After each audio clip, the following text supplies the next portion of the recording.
Welcome. I'm Andrew, and we will today talk about converting documents with Adobe Pro. Now, this is a software program that there is an expense to it if you want a copy of it yourself. I'm not sure how much it is for the general users, as our price here at the Law Library is different than if you were to just buy it yourself. We do have this program here at the Law Library, and we do allow our patrons to use it. This is also something that you could just call us. If you need us to convert a document for you, we can do that and then email it back to you. So today, let's go ahead and get started. So today we're going to talk about what is a PDF. A lot of people do know what is a PDF, but you know, I've had people ask questions, you know, what's the difference between a PDF and a JPEG, you know, different file formats. So I always like to go ahead and go over that just to make sure we're all on the same page. We want to talk about why it's important to you, even if you're a pro se litigant. Now, attorneys have different reasons to use PDF, but we're going to talk about all those here today. Where to find it. Like I said earlier, we have that on all of our computers here at the Law Library. Now, of course, we're not open to the general public. So, you know, like I said, you can call us and we can do that for you. How to convert a document from Word to PDF, and then PDF back to Word. And I normally focus on this type of file conversion just because it's the most common. And the process of doing it is exactly the same, no matter what type of document you're trying to convert. But most people, when they use this program, they're converting from Word to PDF or some sort of word processing program. And then we're going to talk about at the end on how to protect your PDF. Obviously, you don't want people changing your document, especially if it's a legal document. And so we want to talk about how to do that easily and securely. So what is a PDF? Well, it stands for Portable Document Format. And it's really a file format to be able to present and exchange documents reliably. And the reason for that is it's a standard document. It can be opened by pretty much any computer, any word processing program. It's something that's, you know, has standard audio and video so that, you know, a Macintosh can open it, PCs can open it. You know, you can download Adobe Reader for free. That'll open it, you know, in whichever version you need.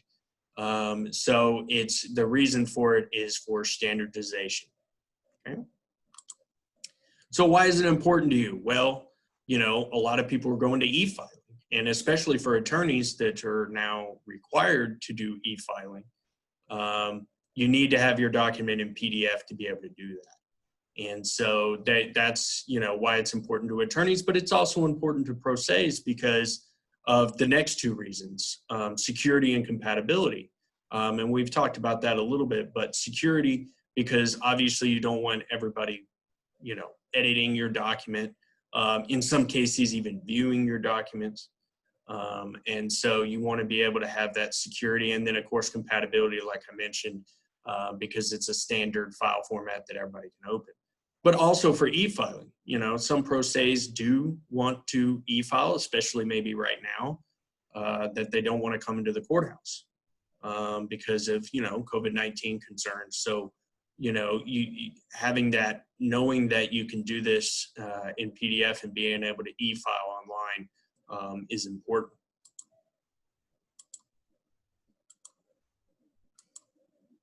So where to find it? Like I said, you know, every version of our computers have the Adobe Acrobat Pro DC version, which is one of the newer versions that are out there by Adobe. There's some other Pro versions, some older versions.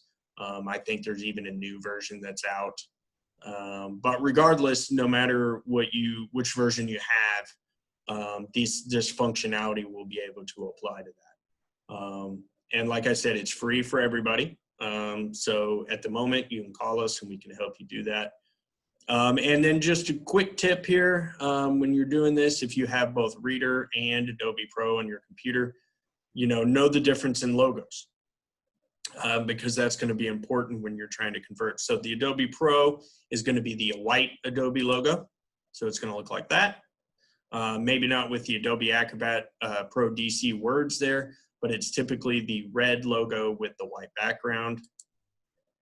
And then the Adobe Acrobat Reader logo is typically the white logo with the red background. Okay. Because when you open it in Adobe Reader, you won't be able to convert the document. All you can do is read it. Some cases you may be able to do some slight editing with Reader, but you won't be able to convert the document. So how to convert a document from Word to PDF. So there's a couple different ways to do that, and we're going to go through all of that here. But typically you're going to want to open your Word document, and then you're going to want to click on the blue File button in the top left corner, depending on which version of Word you have, but typically they're blue nowadays. The version I've got open here is Word 2010. That's what we have on our computers here at the law library. Now, even if you have like Word 360, one of the newer versions, I think it's still a blue icon. Regardless, it's the File button, and it will still be called File. Okay, so click on the blue File button right there. And then you're going to want, you can do it a couple different ways. One, you can just do Save As PDF, Adobe PDF there. So when you have Adobe Pro on the computer, you get that option. And then, of course, you can do Save As, where you can do the drop-down file format and change it to PDF. All right, so the second way to do it, and by the way, I'll take questions at the end if you have any questions about conversion. So the second way to do it, obviously you can save the document. If you're here at the law library, you're going to want to save it in your temporary documents folder or your flash drive while you're using one of our computers. And if you use the temporary document folder here at the law library, excuse me, we'll delete here at the end of the day. So even if you forget, it's going to be gone.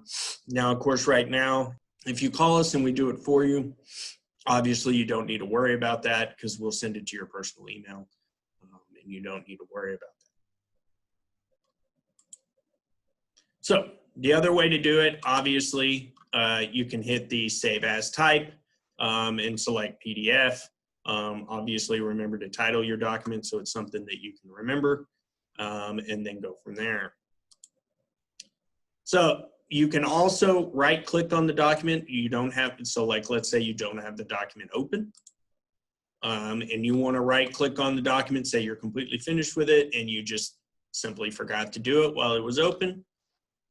You can right-click on it here and hit Convert to Adobe PDF. And then it's going to convert it for you, and you can save it wherever you'd like. Okay. So how to convert back.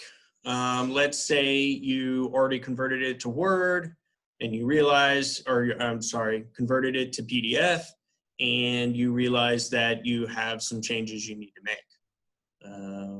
You know, so now, so this is where those difference in logos is going to come into play.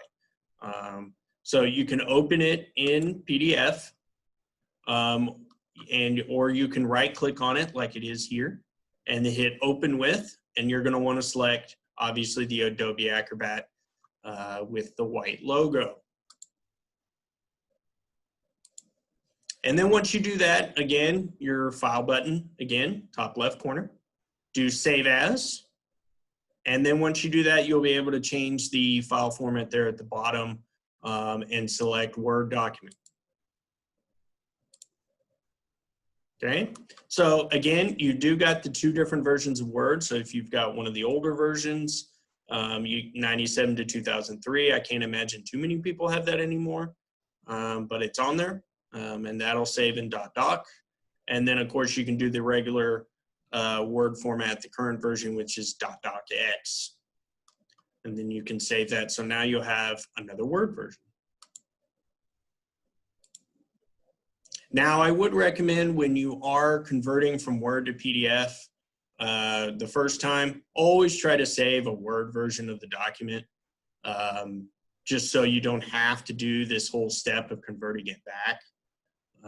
You know, it takes time. It's another step to your process. So, you know, I always include that, just in case, you didn't save the Word version for whatever reason, or you didn't save an updated one. But I always recommend go ahead and have a Word version and a PDF version of the same document at the same, where you've last left off, the last version of it. So always try to do that. So how to protect your PDF. So if you select the properties from the file menu and then select the security tab, there's a couple different ways you can do that. You can do by certificate, but that is a little bit more difficult. I would recommend just doing password. That's probably the easiest and most efficient way for most people. Obviously, you don't want to send the password in the email or anything that you send that with.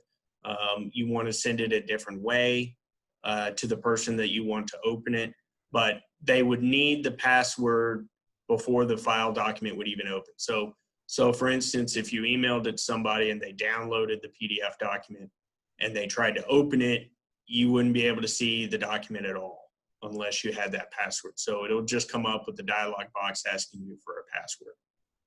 Now, a PDF is typically read-only, already, which makes it somewhat uneditable. Now, of course, if somebody has Adobe Pro or something similar, they'll be able to edit it. But if you add the password to it, they're not going to be able to convert it and then edit it. Okay. So that's my full presentation. This is one of my quicker presentations. Feel free to call us, and we'll talk to you soon.